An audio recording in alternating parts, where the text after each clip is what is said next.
Well, welcome, Nikki. Super exciting to have you here. Love the conversation we've been having before this, and really just wanted to ask you a couple questions about your experience with Rites of Passage and mentoring. I'd love for you to kind of, to our audience, just introduce yourself and let us know kind of what you're engaged in, what you're doing out in Washington.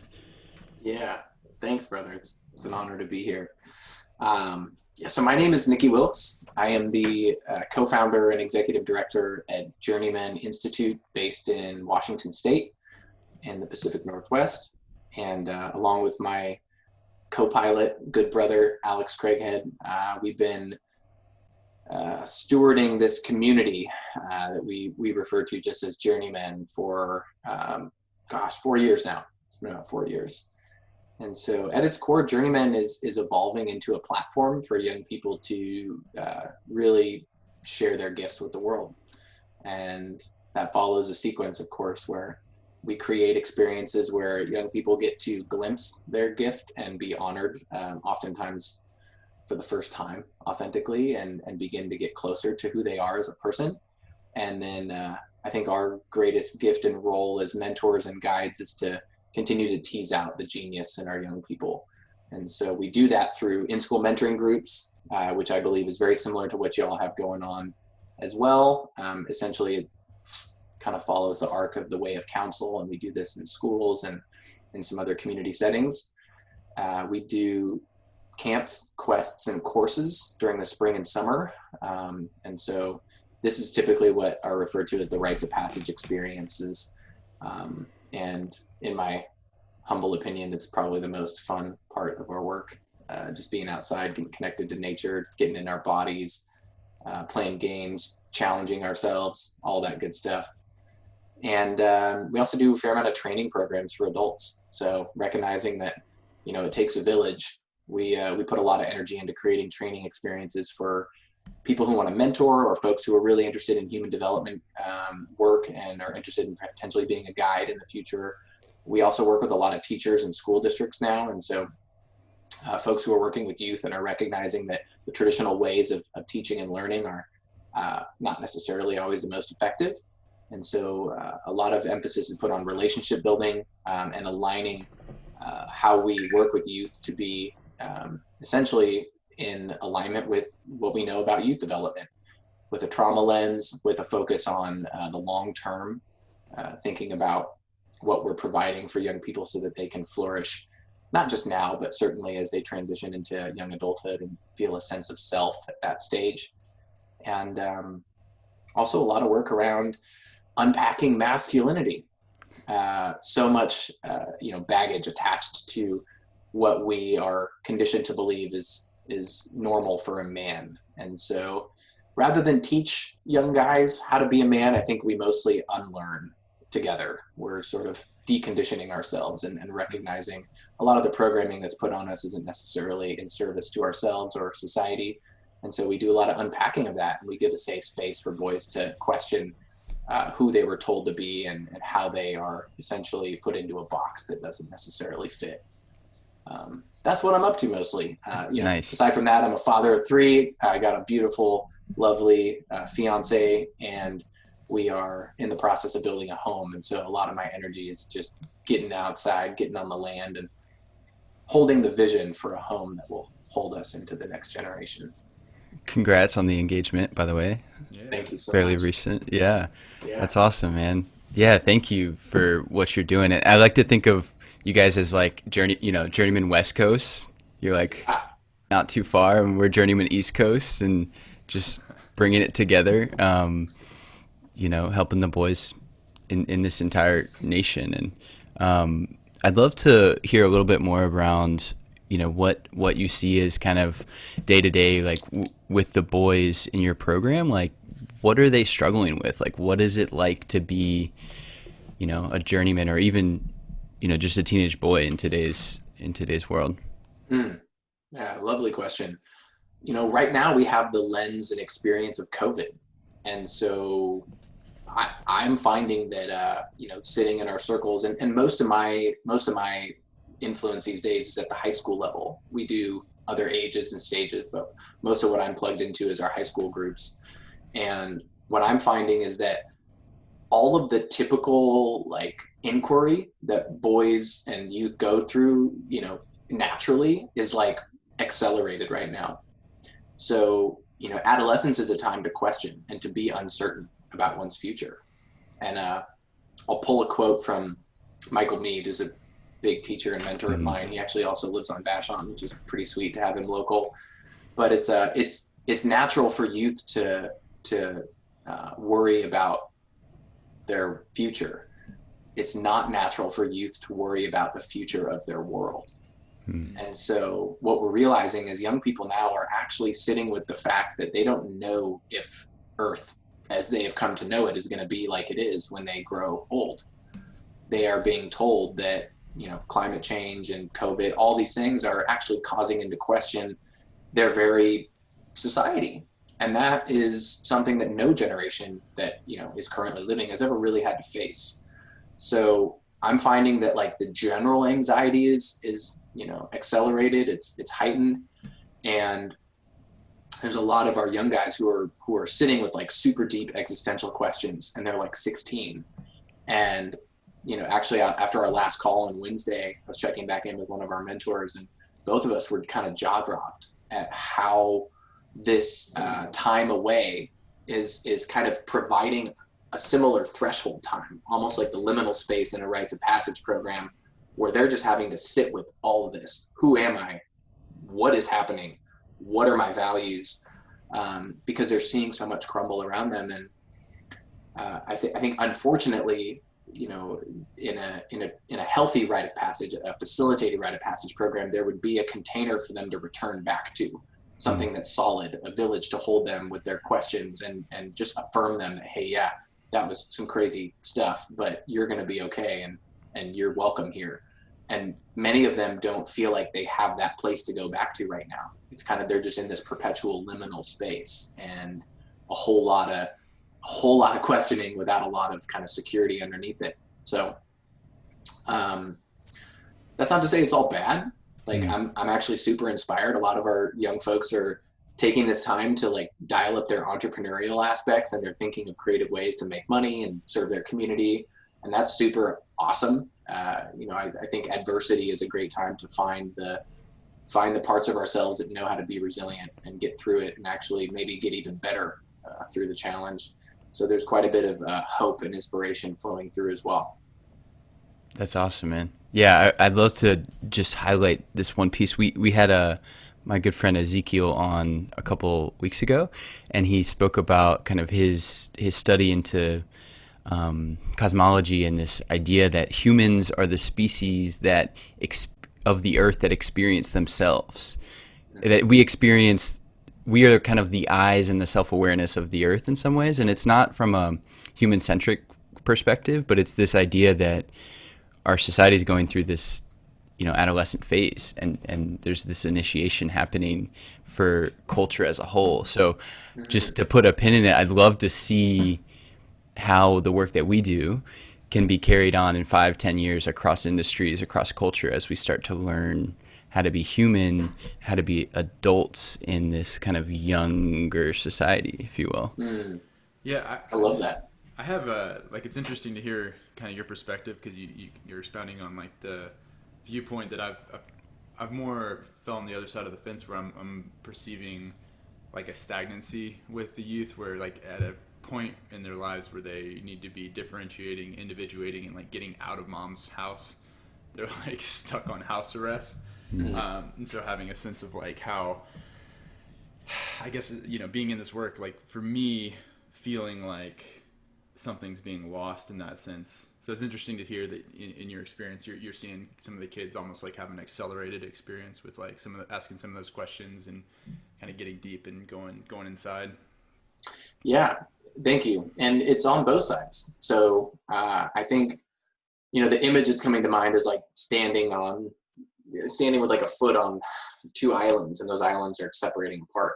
And I've noticed that there is a subset of our community that's not really taking this time to go deep and engage. There are quite a few young folks in our circles who are really isolating and disengaging. And even when they do show up to these, Zoom calls that we're hosting, they're 1/10 as engaged as they are in person.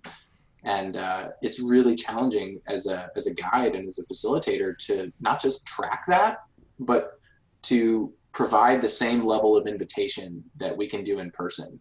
And that's kind of breaking my heart.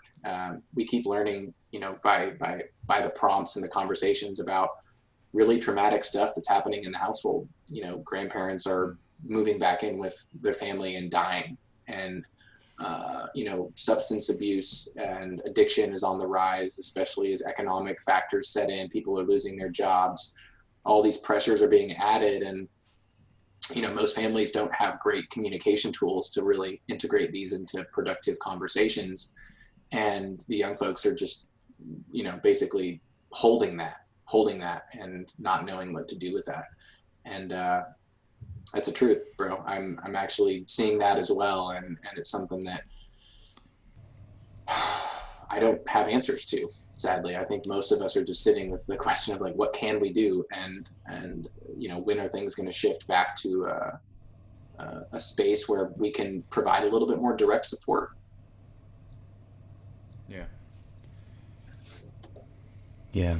I love, unless you've got a follow-up, Brant, I'd love to just ask kind of what do you define as rites of passage? I mean, we've been talking about it a little bit, but for people who have not heard of that, or maybe they think of something completely different, how would you define that? Nice. This has changed for us, I think, in the last couple of years. Are you guys familiar with Bill Plotkin's work? Yeah. Yeah. A little bit, yeah. Cool. So Bill Plotkin has been a huge inspiration for me on a personal level and professional level, and having done some of their adult trainings and experiences, and many of my mentors and sources of wisdom have worked with him directly and quite honestly for a long time, like since probably the 90s and stuff. And one of our elders, so we have an elders council, and I'm so grateful for that space. And one of our elders is, works very closely with Bill, even still today. And I think it was like 2 years ago, he sent us a video of Bill speaking to rites of passage more broadly. And he was describing I would say that he was describing the difference between creating an initiatory experience and a true rite of passage. And in particular, Bill was like, you know what, a lot of these organizations out there who are doing rites of passage work, they're not really doing rites of passage. Don't get me wrong, they're doing really important stuff. Like, that is needed, but it's not really a rite of passage, because at its core, rite of passage is a marking of what has already been done or what is already happening. And a lot of us, journeymen included, we are quite literally trying to create some impetus of change. We're providing the tools and the necessary ingredients for change to happen. And I would say at our best, we are creating initiatory spaces so that if change, transformation, as we might call it, is going to happen, it's very likely to. But everyone on this call knows we can't will somebody to change. Like, an unwilling participant can't be forced into a camp and we're going to be like, yeah, we're going to make a man out of you. Like, that's not how it works. And I think a lot of parents would love if that was the case. They'd be like, oh, my kid's pissing me off, or they need to change, so I'm going to send them to your thing, and then they're going to come back and they're going to be different. And that is not what we do. That's never going to be what we do. And I would say that is not an effective way of looking at experiential design. So to us, a rite of passage is about marking, celebrating, and acknowledging a meaningful life transition. And I say meaningful because it needs to be a meaningful shift for the participant. We do get guys who sign up and are excited to do our things. And that's a really important piece of what we do is all the participants that we engage, they have to have agency over the choice to be there. We don't allow parents to sign up their kids if the kids don't want to come.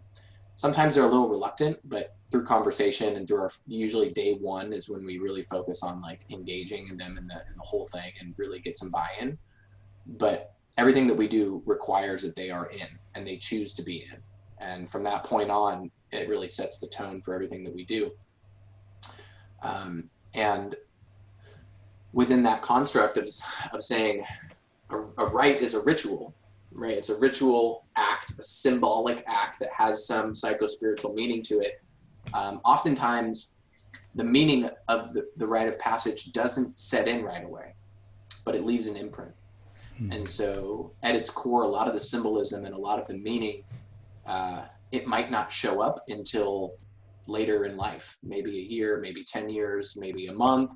But at some point in their life, when they're facing adversity or when they're facing a questioning of who am I, what am I supposed to do, and who are my people, they might remember that moment and say, oh, that's right. I have a claiming statement, right? I know who I am and I know where I can go for support. And to me, that's the beauty of a rite of passage, is that community aspect of saying, you're not alone. And even when you're in your most sensitive and uncertain and doubtful, fearful time, you have a resource. Both inside, you have an internal resource, but you also have an external resource of this community who has seen you in your genius to go to. That's what I see as a rite of passage. Yeah, I love that. Thanks for sharing that. I resonate with this idea that, you don't, it's imprinted, but you don't really know what it means. And I'm still learning and experiencing like wisdom from the different rites of passages experiences that I've had, right? It's like still unfolding. I had one when I was 14, I had one when I was 22, and they don't all make sense to me. I'm not aware of all that's happened, and it's like unfolds throughout my life. And so I'm curious, what have your rites of passage experiences been, and how have they kind of unfolded as your life has taken shape? Nice. One that feels really alive for me right now is graduation. And so I say this because I'm very attuned to the high school age and stage right now, and the seniors that I'm working with, they are having their graduation taken away from them because of COVID. And there's parents who are like, oh yeah, whatever, but I'm like, do you remember how important that was when you were in high school? And it's a fascinating rite of passage because most of the symbols in it, I think, they're meaningful for a lot of people, but we don't know why. Like, why do we wear square hats? And why do we put the tassel from one side to the other? Why do we wear the weird gown? Like, very few people can answer these questions, and yet we all do them. And so I'm fascinated by cultural rites of passage that have somehow persisted, and yet the stories and the origins of them are completely lost on the vast majority of people. I think graduation was a meaningful one for me because it marked me feeling like I checked off the box where I could tell the adults to fuck off in my life. Apologies for the language. Being like, hey, I did the things that you told me I was supposed to do. Now I get to do what I want, right? Now it's all on me. And that was a really important piece for me to feel that sense of agency in my life. Aside from that, like a deep wilderness vision quest was something that happened later in life that I would say really marked my feeling of being an adult. We got pregnant when I was 24 and we had our first child when I was 25. And that was, I would say, that was like the huge catalyst for the initiatory experiences to follow. Being like, oh my gosh, I'm a dad now. I have to do my work. I can't be a boy anymore. That was very clear and uncomfortable and annoying at the same time. And as that initiatory kind of stew continued to boil, I knew that there was a time where I needed a ritual around that. And that was essentially embarking on my own quest. And so going out onto the wilderness and fasting for several days and having that be a very attended to experience and guided with really amazing, beautiful guides. That was, I would say the most significant rite of passage I've experienced. And it has informed to a large extent a lot of what we do at Journeymen and a lot of what I feel like are some of the more universal pieces that seem to be present pan-culturally across different rites of passage. So thinking about what are the elements that tend to show up in meaningful rites of passage, no matter where you look around the globe. Healthy cultures, whether we're looking in Australia and the Aboriginal or Northwest Native Americans, like there's so many different examples of rites of passage functions in their culture that seem to integrate very similar elements. And those were very present for me in mine. Nice. Thanks for sharing that. You got something, Brant?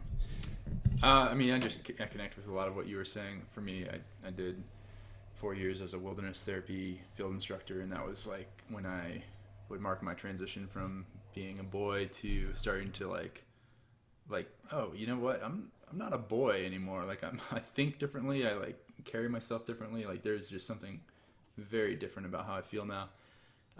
And I don't know if there's, I have no, for me, it's like I can't separate it from some sort of element of the wilderness. Like there has to be some of that for me.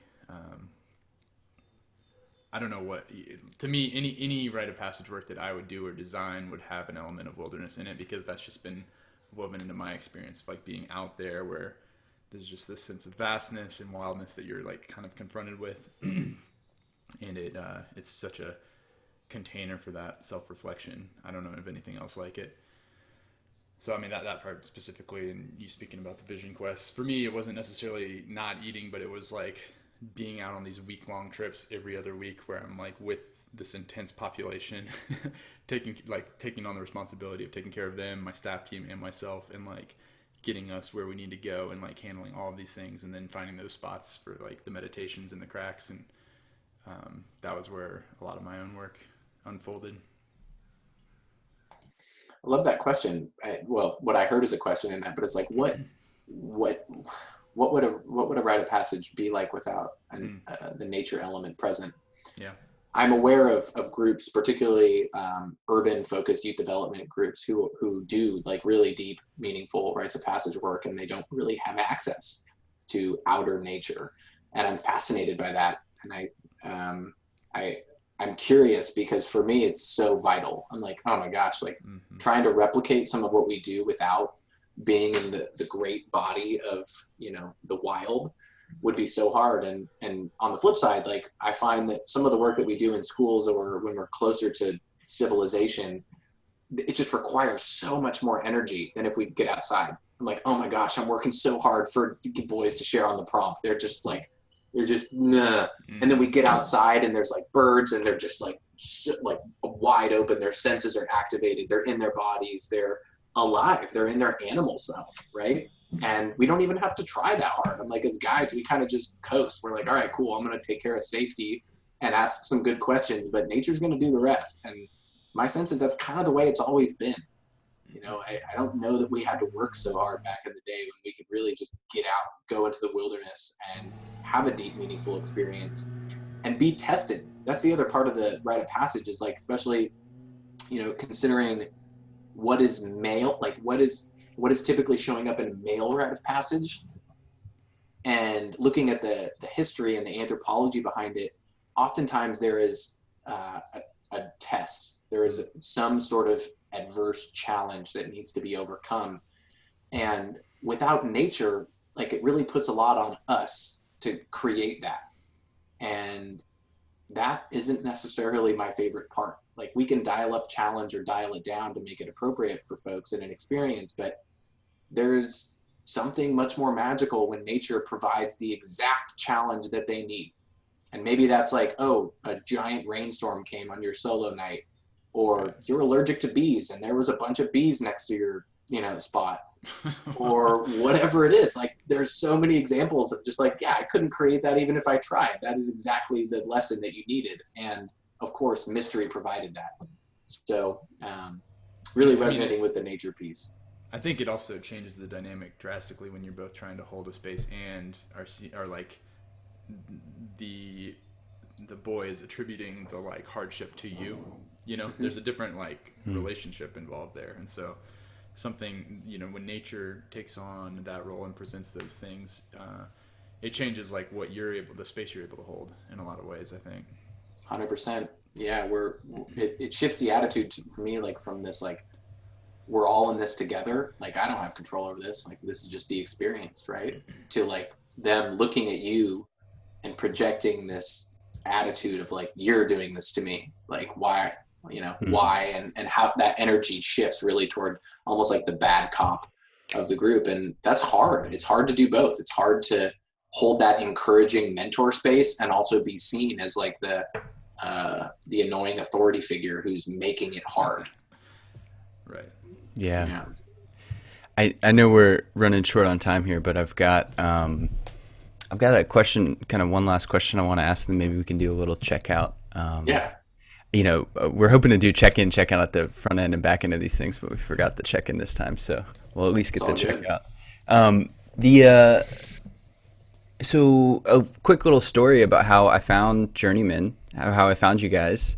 I was looking to buy the domain, Journeymen, and I found journeymen.com was taken and journeymen.us was taken. And I was like, wait, and I clicked on their link and I was like, whoa, these guys are doing the exact same thing that we're doing. This is awesome. And I called Nicky up and I said, hey man, like let's connect. Like we're doing similar work out in North Carolina. And so that was a fun little kind of connection across the internet. And I'm thinking, in this world of, virtual, in a COVID world, right? How do we engage boys and in these experiences, in these group mentoring experiences? So I'm curious kind of for you to share a little bit with our audience, kind of what you're doing in this realm of things. How are you leveraging the virtual world to meet boys in what they need and where they're at? Thank you. Yeah, I love that. I've actually had two other like really solid connections come through domain name similarity. It's so funny. What are we doing? So we realize that the village model is kind of missing right now in modern culture for a lot of people. And so we're bringing the village to them. We've created an online community called The Village. It's hosted like via our website. It's called village.journeymen.us. And the village is going to hold a lot of the experiences that we create for youth and also provide a space for parents, mentors, and other youth advocates to, basically get meaningful content, listen to experts in parenting, rites of passage, mentorship, youth development, etc. And the primary offering that we've created right now for boys is called Band of Brothers. And we really sat with this piece of like, okay, cool. So we have these groups formed. We've been working with circles for a long time, and the structure is not enough. It's not providing I would say the invitation to go on a journey that boys want right now. They really want more. And they also don't want it to feel like school. So we're hesitant to call it a course. We call it an online experience, and it takes place over 6 weeks. And every week they get challenges. The challenges are stacked. So there's like a level 1 challenge, there's level 2 challenges. And then if they complete that, there's a level 3 challenge. And it's all by invitation. It's gamified. So they earn points. And at the end of the experience, they get to exchange their points on a trading post and get some cool swag like camping hammocks and other cool stuff that, I think is enticing for them. Let's face it, extrinsic rewards work, and it's not the most important part of the experience. So we're trying to kind of weave a little bit of both into the whole thing. And it's a huge experiment. Like I can't pretend like it's the best thing ever and it's going to work because we haven't even run it yet. But I can say that as guides and the people who've contributed to it, we are fired up about this in a way that we haven't been about Zoom meetings. A lot of us were like, cool, we can do circles with Zoom. But when we sat down and really got writing articles and creating short videos and designing challenges and finding cool images that were going to be provocative, we were fired up. And to us, if we're fired up, if our inner fire is stoked, that's going to be felt. The boys are going to get more stoked, and they're going to feel engaged and ultimately invited into this community that we're calling Band of Brothers. So we're stoked about that. I don't know how it's going to go yet, but my sense is that it's going to be fun and it's going to be meaningful, and it's going to be a bit of a blueprint for how we build courses from here on out. We've even thought about using the same technology to build the container for how we do camps and quests in the future. So rather than sending emails to parents and phone calls to boys, we're just going to enroll them into these circles and begin building the container for weeks before we even gather. And that's something that we've never been able to do before, but this piece of technology is really set up to do. Wow. Yeah, I'm fired up hearing about it. That's awesome. It's really cool. Fantastic. Brant, you wanna lead us in a checkout? Yeah. Okay. I guess as a checkout, we can. I'm curious how you guys are feeling right now after this conversation, and then maybe a piece of inspiration that we can take away from this. So for me, I'm feeling well connected and inspired, and I think fired up is a good word. Empowered is another one too. And something I want to for sure take away from this is just that sense of potential possibility, even in a world where people are experiencing lockdown, but that there are these ways that we can jump in and engage and be creative and kind of continue this really important work, even when the current is like pulling us into this place of inaction and separation. Like how there are ways to step in and do that work. And so for me, like, you know, Jordan, you and I talk on the phone, but maybe like us revisiting some of the ways that we want to potentially build like the virtual group out and creatively engage just the community that's out there. So I'm grateful for that, and I'm out with that. Nice. Yes. Brother. Thanks for sharing. Yeah, Jordan, I resonate with another name, a kind of spirit name, Hawk with Butterfly. I'm feeling a lot of gratitude. I'm feeling a lot of joy, like in my hands. Like I'm super jazzed.